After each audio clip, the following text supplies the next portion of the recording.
Poke the Bear is brought to you by FanDuel, the exclusive wagering partner of the CLNS Media Network. And welcome into Poke the Bear, episode 151. That's Conor Ryan. I'm Evan Marinofsky. Conor, what is up? Evan, I'm doing well. How you doing? Doing great. And I know it's a weird time of year for Bruins fans because you have the anniversary of the 2011 Stanley Cup championship, which I believe was June 15th. So yesterday is in Thursday, right? I've got that date right, I believe. Yes, I believe so. And then you have a bad anniversary. It's June 12th, 3 years to the day that Game 7 happened. Don't think they finished that game, but maybe they did. I don't remember what happened. But you also have another Bruce Cassidy getting let go by the Bruins, then hired by the Knights, and then a year later, not even a year later, winning the Stanley Cup. And that's what this episode is basically dedicated to. And we'll start here. I'm happy for Bruce Cassidy. I was really happy for Bruce Cassidy because here's a guy who spent a lot of, came up to the NHL and with Washington, wasn't ready, did his time in the minors, came up, was a really good head coach here, goes to Vegas and wins immediately. Hard not to be happy for the guy. Yeah, he's an easy guy to root for, I think, Evan. He's a guy that, over 6 years here, I think he was close to a lot of people, very good dealing with the media. I think all of us who have had the chance to sit on Bruce Cassidy's press conferences, practice updates, appreciated kind of his candidness, even if maybe players didn't. But, I think we all learned a lot from him. Really good guy to work with. And again, to have a situation like that where this is a guy that he grew up in Ottawa as a lifelong Bruins fan. This was his dream job. And he was shocked when he got let go, right? I mean, if you're firing Kevin Dean, you're looking already at next season, you're expecting to be back. So he was understandably, shocked, very upset by, getting let go. But all the credit to him for, going right back and landing on his feet. Again, I think Vegas was a perfect team for him in terms of veteran heavy, needed kind of a kick in the ass more or less, right? In terms of, getting back after missing the playoffs last year. So it was a great situation for him, but just to see that, him to break through, bounce back after probably being at his lowest point or one of his lowest points as a coach in the NHL for all he's done. Great to see him lift the cup, right? This is a guy, again, easy to root for. Seemed like he just had a great pulse on that team the entire year. Seemed to always push the right buttons. He starts, the original Misfits group to start Game 5, sets the tone early. Poor William Carrier. Yes, I know. But I just think you look at just what the Golden Knights were able to do this year, and I think Cassidy played a big part in that. So for a guy like him who, summed it up best before Game 7, 2019, he just wants his name on the damn cup, to finally get that validation, especially in wake of not just, getting fired and the embarrassment of that, but then having the narratives of the Bruins going a run of, how much he was negatively impacting the Bruins last year. I think we've already talked about this a little bit. Both things can be true. The Bruins maybe could have moved on from him. A change could have been made, but he's still a damn good coach, and he proved that with Vegas in his first year there. Yeah, there's a lot that's been said about this, and we're going to kind of dive into it. One thing I want to kind of dispel first, there was some stuff I saw on Twitter being like, oh, Bruce Cassidy walked into a great situation, and he was a better team in this and that, Vegas was than Boston. Vegas didn't make the playoffs last year. And they had 5 different goalies used this year. I would not say it was an easier situation than Boston was, especially just going off of this year. You also have to get Eichel. I mean, the fact that Jack Eichel was just as dominant as he was back checking throughout the playoffs and all the way up to the end, just a freaking beast. And Cassidy unleashed that. And I mean, you go back to here in Boston, Brad Marchand was always a very solid top 6 winger. Bruce Cassidy really sort of unlocked his potential at being a top left winger in hockey, if not the top left winger, right? That was a lot to do with Cassidy. So the whole idea of that, I haven't seen a ton of that, but I did see some, and I was like, that doesn't make a ton of sense. What I have seen a lot of, and I think these questions are correct to ask. I may disagree with what some are saying, but I agree with this. I agree with the question being asked. Did the Bruins make the wrong call? It's right to ask it, right? But I do think at the end of the day, they did. I mean, we can kind of hash this out, but they made the right call at the time. Yeah, no, it's again, people I think look at it very much black and white in terms of like, I think you can't take a rational take with this, right? You have to make these sweeping conclusions of everyone in the Bruins locker room mutinied and was like, we hate Bruce Cassidy. I don't think that was the case. Like, I really think that part of it is overblown in terms of everyone being like, they had an Oakland A's style protest. They all showed up in the like, locker room, I protested don't Bruce. believe from asking around, talking to a few people, I don't think that was the case in terms of this team-wide mutiny or anything like that. I think for the Bruins, in terms of probably the approach from the front office and ownership and what have you, I think it was a case of, we have this core in place. We're still trying to win, but we're not getting enough in terms of players taking that next step. Like, if anything, we're just slowly taking steps back. When you look at guys like DeBrusque or Frederick or Carlo or what have you, like I think you're looking at keys on this team that should drive you forward. They were either plateauing or stagnating in terms of what their development was. And I think for the Bruins, it's just when you hit that point where I think you maybe have maxed out the most you have with a very good coach. Happens in every sport, but especially in hockey. You just, sometimes even a very good coach has a good shelf life, a set shelf life rather, and you have to move on from it. So I don't think the Bruins are wrong in terms of, making that call in terms of, we have this core in place. We're trying to win. We need to switch things up. We need to, inject a little bit of new life in there. It's kind of like the Celtics when they moved on from Stevens and got Udoka, which again did not end up great. But I think when you look at just what that first year, that only year, that change of pace, the new systems in place, the natural, I think, lift you get from every guy in the locker room when you have a new voice, a new, tweaks to the system, you get a little bit more out of every single player, not just the 1, 2, 3 guys you think are plateauing a little bit. So again, I don't think this was a situation where everyone was just in the exit meetings like, yeah, I'm not coming back if Bruce is. I don't think that was the case where it was, across the locker room, what have you.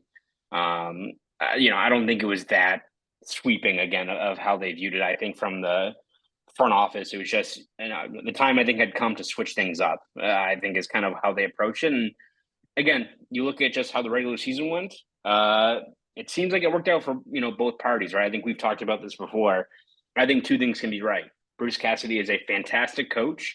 And when he's, a guy like him who coaches with intensity, very candid, demanding of his players, if you're a veteran-heavy team, especially that needs to win, you need that kick in the ass. And I think he's great at doing that.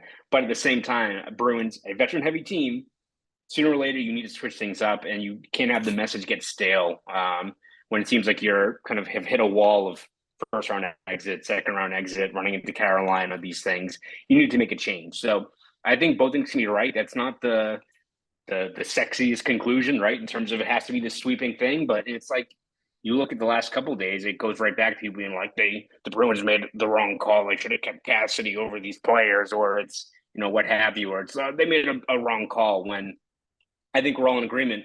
I don't think we liked Cassidy getting fired, right? We did not. We were very open about that. But I think once you get to, I don't know, March and April, who was saying the same thing? I think everyone was saying, oh, they made the right call. Even if you really like Cassidy, which I think a lot of us were still in agreement, you can say that it seemed like it worked for both parties. And again, now you see now from radio, what have you, people mentioning that, it was a wrong call. You can't switch things back. You can't you do a little choose your adventure book and then rip out the pages that you've already gone 40 pages down to do that. Like, that's not how it works. It's an easy cop-out, but no, you have to live with the decision the Bruins made, and it's something where, again, it's your opinion can evolve over time, right? Like, I still think, even though it does not look good for the Bruins right now, I think, overall, it just seemed like there had to be a change that had to be made there. But right now, optics still don't look good, but I can see still why they did it. We'll get to that in a sec. But the Michael Hawley comment on Boston Sports Tonight, I was seeing it on Twitter, and him saying, they were talking about the Steve Conroy column in the Boston Herald, saying that, everyone was, I didn't see anyone saying it was a good thing at the time, and then everyone kind of changed. It's like, well, we got new information. We did not know at the time that there was, some guys in the locker room who were unhappy with Cassidy. We didn't know the message had worn thin, but guess what? That happens, and we found out, and yeah, the Bruins won 65 games this regular season. No, Evan. Once you make a decision, once you make a prediction, you have to stick with it. It's like The Yes. Bruins, I think in 2019, everyone thought they had a chance to make a run, but as soon as the Tampa Bay Lightning got bounced by Columbus, we're like, nope, we still think they could be on the outside looking in. You can't change your opinion of, oh wow, the circumstances in sports where shit changes every single game, every single day over a 6-month period. No, you have to stick with the same opinions. You can't retread and do any of those things. That's how it works, especially in radio and TV. That's how it works, Evan. Don't Yes. forget it. Oh, yes. Everyone knows in radio and TV, the talking heads, they Yeah, keep the same opinion forever. sorry, Steve Conroy from the Herald, who's very respected, had a very rational take in terms of how to approach, I think, the Bruce Cassidy situation and got smoked for it. So How yeah, dare he be that rational was about something? That's ridiculous. Who would want to do that? That was something, I think, in terms of the way they kind of approached that column that Steve had. So Yeah, that was an interesting take. I think Felger had the most like base take on it, which is I guess saying something in that crew. The Cassidy stuff though. You're right. The message wore thin. And you see it all over sports, right? You look at Pete DeBoer with Vegas last year, then goes to Dallas, they go to the Western Conference Final. You look at Paul Maurice. He himself realized there's nothing more I can give this group in Winnipeg. As we figured out, I don't think many people could inject much in that Winnipeg locker room. Goes to Florida, thought he was retired, but then goes to Florida and gets them the Stanley Cup. Like, it happens. Especially in hockey, you rotate your coach. You don't have the same coach forever. Rarely. The longest tenured coach in the NHL right now is what? John Cooper. He's been there since like 2013. And guess what? In 4 years, he probably won't be there. Like Bruce Cassidy, 5 or 6 years down the road, probably won't be in Vegas. Like, that is the life of an NHL head coach. The reason college coaches last so long in college is because you have new players coming through every 4 or 5 years. Now it's like 6 and 7. These guys are staying there forever. But my point is that, like, the message wears thin, and Bruce Cassidy wore thin on them. And he walked into Vegas where those guys needed that message. Those guys, as you said, needed a kick in the behind. And he gave it to them. And he tightened things up in the D zone. They went more layered. Like, there are all these different things. And it worked. It worked because they needed it. The Bruins needed a different message. Now, granted, they went to the playoffs and just completely sputtered, which is a whole separate thing. And we'll get to that in a second. Like, we'll get to the whole, and we've talked a little bit about, like, did they pick the right, they picked the right thing? Should they have kept the coach and trade all the players, which I don't know how that would really work. But first, though, Connor, our good friends over at FanDuel. Why don't you tell us about our good friends over at FanDuel? Absolutely. Listen up, guys. Baseball season is in full swing. Get it? Swing. It's baseball. And there's no better place to get in on the action than FanDuel, America's #1 sportsbook. Because right now, new customers can get a no-sweat first bet for up to $1,000. It's up to $1,000 back in bonus bets if your first bet doesn't win. Just go to FanDuel.com/Boston to join today. And frankly, that's the best part of FanDuel. You can bet on anything. You want to wager on the odds of how many dingers Rafael Devers will have this year? Be my guest. Maybe the Bruins over/under for wins next season. Go for it. So don't miss your chance to snag a no-sweat first bet for up to $1,000 when you join FanDuel today. Just go to FanDuel.com/Boston to sign up. FanDuel, the official partner of Major League Baseball. Major League Baseball trademarks used with permission. Please gamble responsibly. So it's interesting. The Bruins taking a lot of heat from this. And it is not hard to figure out that they don't look great in this whole thing. It was not the best look 1 year later. And I think it begs this question, because obviously the message of Cassidy wore thin on these players. Guys like DeBrusk and Carlo and Frederick and some of these, younger guys who you're trying to find that next gear. And honestly, during the regular season, they hit it, right? Frederick scores a career high in goals. DeBrusk got on a 30-goal pace until he broke his leg. Brandon Carlo was solid, especially at the end of the season. Maybe not so much during, but at the end and in the postseason. But still, I mean, it's a hard look. It's a hard look to see this happen. I mean, should they have not chose the players? I mean, Science says, you look back on it now, you can make that case. I mean, I still think the Bruins made the right call in terms of needing to switch things up. And I think you saw the benefits of having, more pace, more offensive generation from the blue line, things like that, quality over quantity in terms of shot selection. I think those yielded positive results. That's what happens with any new coach. Remember, listen, Claude Julien, great coach. But when he got fired, I think everyone was like, all right. They didn't like the timing of it during the Super Bowl parade. But as soon as Bruce Cassidy, I think, had his first practice as head coach, people were like, this team's flying. Like, wow, this team can do all this stuff. It happens whenever you have a new coach in there. If a change is needed, you see the benefits of it. That being said, it's a bad look for the players in terms of, if it is orchestrated by at least a few guys who are not happy with the messaging, you need to deliver, right? You need to deliver in the playoffs, and you did not have that. You can look at, I think, Montgomery and how that went. I think we've already talked about it quite a bit, that he did not have a good playoff as their head coach, but still, a lot of falls on the players. You need to execute, and so many guys did not bring it in that series against Florida. So, I mean, the players don't look good, but even like, look at the front office. I think you look at, Don Sweeney, those guys, I don't think you can put a lot of blame on them for this year in terms of the moves they made, right? I think we're all in agreement. They went all in, gave the team the best effort, put the team in the best position to contend. But I think you look at how Bruce Cassidy wanted to play with this team and getting the right talent around him. You finally gave him like a guy in Hampus Lindholm who was exactly what he wanted, right? Big bodied, puck moving defenseman, had a good shot, can generate offense from the blue line. Finally, that's all Bruce Cassidy always talked about was like pace and offensive generation from the blue line. You finally gave it to him for like 11 games, and then you cut ties with Cassidy, right? So I think you look at the Bruins, and yes, they went all in this year, but you look at like past years where you're just missing that one piece or two pieces that fill out what Cassidy wants to build with in terms of playing with pace, being being effective on the forecheck, generating offense. It seems like every year, there's so many guys that acquired. You're like, does that really fit with what they're looking for? Like, is Nick Ritchie exactly what, Nick Ritchie at the time fit in terms of like, oh, you need a big bodied guy, net front guy in the playoffs. But is he the guy that, excels in Cassidy's system? Probably not. So, and I think we're going to dive into a little bit, but you look at just how Vegas was constructed, fit perfectly what Cassidy's trying to do. Speed, size on the blue line, shots from the blue line, all those things. So again, it's whichever way you look at it, players or front office not surrounding Cassidy with the best personnel to play to his strength as a coach. It's a tough look. It's not great, Evan.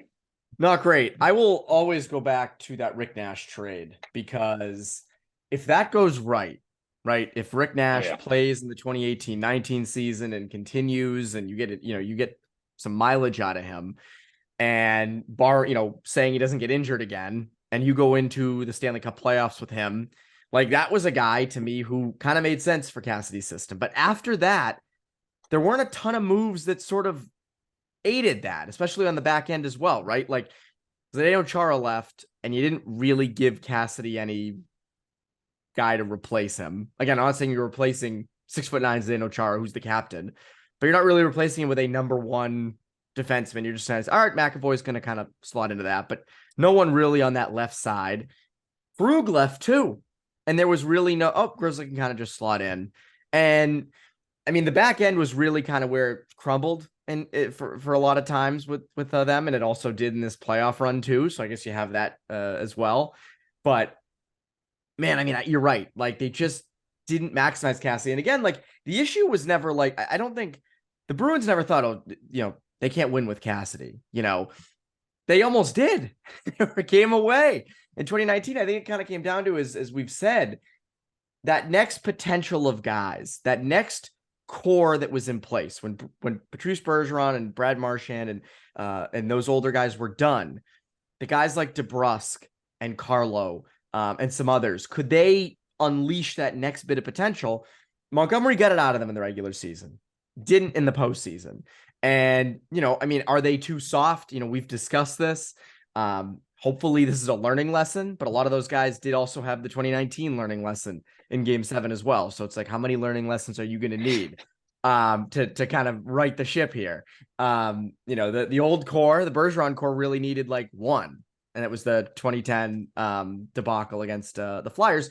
Which, do you think there's something to be taken out of that to compare to this? Because the teams were very different. The cores were different from that. But I remember, at the time there were calls to fire Claude, there were calls to, trade certain pieces, and they kept it together and they won the next year. Now, obviously, again, we're not really expecting them to go back next year, and we're not saying they're going to win the cup. But is there some sort of lesson to take of like, there are obviously a lot of people saying, you got to fire Montgomery. I don't know. Give it a chance. See if they've learned anything. I think that's more the takeaway from this. Yeah, I mean, I have to imagine if you come off a record-setting year and then promptly fumble it away in the first round, you're going to come back pretty pissed and motivated to prove people wrong. So yeah, I mean, you hope it's a learning lesson, right? Hell, I mean, I don't know how you don't take away from that series and look at how much went wrong in terms of self-inflicted miscues, not adjusting to Florida's forecheck, like all these correctable mistakes over a 7-game series. You would think a veteran-led team would be able to correct at least one of those areas, right? Even if you're not fully solving the forecheck, maybe you're just dumping the puck out and simplifying your breakout, what have you. You have to imagine they learned something from it, but I think the biggest challenge for the Bruins, or the biggest step forward, is not just, taking your lumps again, because as you said, they did it in 2019. It has to be how you're tweaking this roster, because I think you do need to make some changes to better equip yourself for how I think cups are won now, right? I think you look at Vegas and the way they've built their team. It's not to say the Bruins have the cap or the assets or anything to just be like, oh, let's sign the next Petraglia. Let's trade for Eichel. You don't have that. But I think you look at just the characteristics of Vegas, they kind of fall in line with, I think, a lot of other cup winners over the last couple of years. Also, Vegas went for it and has been going for it since they came into existence. They have been almost careless with prospects and draft picks and just throwing them around and getting top guys. Now, I will give the Bruins this year credit. They did a similar thing, right? You had some pieces in place, but you knew you needed some more depth. You went out, got Tyler Bertuzzi and Dmitry Orlov. Like that's legitimate. And also, I mean, you look in past years, right? Like they have basically traded first round picks for guys you would hope to get for first round picks and locked them up long term. Like Hampus Lindholm's a great example of this, right? Like you'd probably rather have Hampus Lindholm than a first round pick late in a draft, right? Like there's the better chance there that Lindholm is going to work out for you and make sense and he fulfilled a need. Is there something they can do to mirror the Jack Eichel trade? Like I think it goes back to, I don't know if they have the pieces to do it. They don't have the picks and the prospects. I mean, what to you are the big takeaways from that Vegas Cup team that the Bruins can kind of instill on this one? Yeah, I mean, I think you look at the Bruins have some things, at least in terms of like depth, which they had this year, which we'll see how it is next year. But you need depth. You need guys further down the lineup that can contribute, which again, we'll see what this roster is going to look like next year when you have to move out some contracts. You have, star talent that can take over in games. You look at Eichel, Stone, all those guys. I think Stone's a beast. Hallmarks that stand, yeah, he's a beast. So that's a guy that, my God, he's been worth it. Even though he's been banged up quite a bit, he's money. Such a good player. I think the two things that stand out: big bodies on the blue line. Vegas's smallest defenseman was 6'1", and it's not to say that you need everyone to be like a 6-man group of Derek forward. I think you need big body defensemen that are mobile, right? Like, and again, if that was easy to find, everyone would be stocking up on 6'2" guys that can move the puck. It's hard to find them, but I think you look at other teams, look at Tampa Bay and their D-Corp, how big that group is, how tough it is to get inside ice against them. Even like Montreal, that bizarre year they went on a run, their D-Corp is gigantic in terms of the amount of guys. Weber, Sherratt, a whole bunch of, I'm trying to like go through the whole list. I know on that team. I think every single guy was over 6'2" on that group. Like, even like you look at Colorado, they had Kilmakar, who's 5'11". You can overlook Kilmakar. You can add him. Everyone else on that D-Corps is a big body guy. Like Devontae's was like, I think 6'1", and then everyone else was like 6'3", 6'4". So I think when you have guys that can, box out, keep you out of the inside ice, block shots. I think Vegas had 87 block shots in their last 3 games against Florida, but also have that ability to move the puck. It's having mobile, defensemen that are just big bodies out there. You don't have to be just 6 Luke Shens or just guys that are just going to beat the shit out of you. I think you look at like Florida, it's like a war of attrition. You can, be the hammer, but sooner or later also like the hammer's going to break if you keep on doing that again and again and again, right? How about all those injuries to Ekblad? Oh my God. Yeah, exactly. So I think, having a lot of heft on that blue line, having those rangy big defensemen helps out quite a bit. And the other thing I think is speed up front. I think if you look at, people always look at big bodied wingers or guys that are 6'3" or 6'2", that are going to just forecheck the shit out of you. But I don't know. Look at like Braden Point. Look at like even Sam Bennett, who's not really a big-bodied guy. Look at Jonathan Marchessault. Like if you have high-skilled wingers, high-skilled centers that are maybe a little bit small, but they play with pace, you can make a lot happen in today's NHL, especially when you have a decor that can kind of absolve those issues if they're snuffing out chances, blocking shots, what have you. I think you look at I think speed is what you need to do in today's NHL. You look at teams that a lot of teams that are very good on the forecheck do well in the playoffs, or at least go far in the playoffs. Carolina is notorious for how good they are at forechecking. Florida is one of the best forechecking teams this year, even when their shooting percentage was tanking. Like they were still a very good forechecking team, and it worked out. Even look at like Vegas. Vegas is more of like a rush team, like the Bruins, which usually isn't sustainable in the playoffs. But Vegas had so much speed that yes, you can get the occasional odd man rush, or you can counter on a counter rush, what have you, but they had enough speed to then force turnovers, to switch to the forecheck, to adjust to what Florida was giving them. Bruins just didn't have nearly as much speed in that regard. They have a few guys that can really, put on the afterburners, but that's why I think you look at like the team next year. Give me a guy like Lauko in the bottom six every game, creating havoc. Like you need to add a lot more speed up front, I think is the biggest key. It's not to say that you just need a whole bunch of Marchessaults, but again, we kind of talk about it. It's why guys like Blake Coleman or Barclay Goodrow or these guys have more value than just a standard power forward in terms of what the NHL used to be. So I think those are the two biggest keys, right? In terms of speed up front, better forechecking in terms of just having more versatility of how you want to augment your offense in today's NHL. And then just a bunch of big bodies on the blue line. You desperately need that. And none of this is new. We talked about all these same things 2 or 3 years ago with the Lightning. Like this is not like, this isn't a new development. It's not like, it's not, the mid 2010s when it was like, hey, we should sort of start to get some more skilled guys. The whole like Milan Lucic era is sort of starting to end.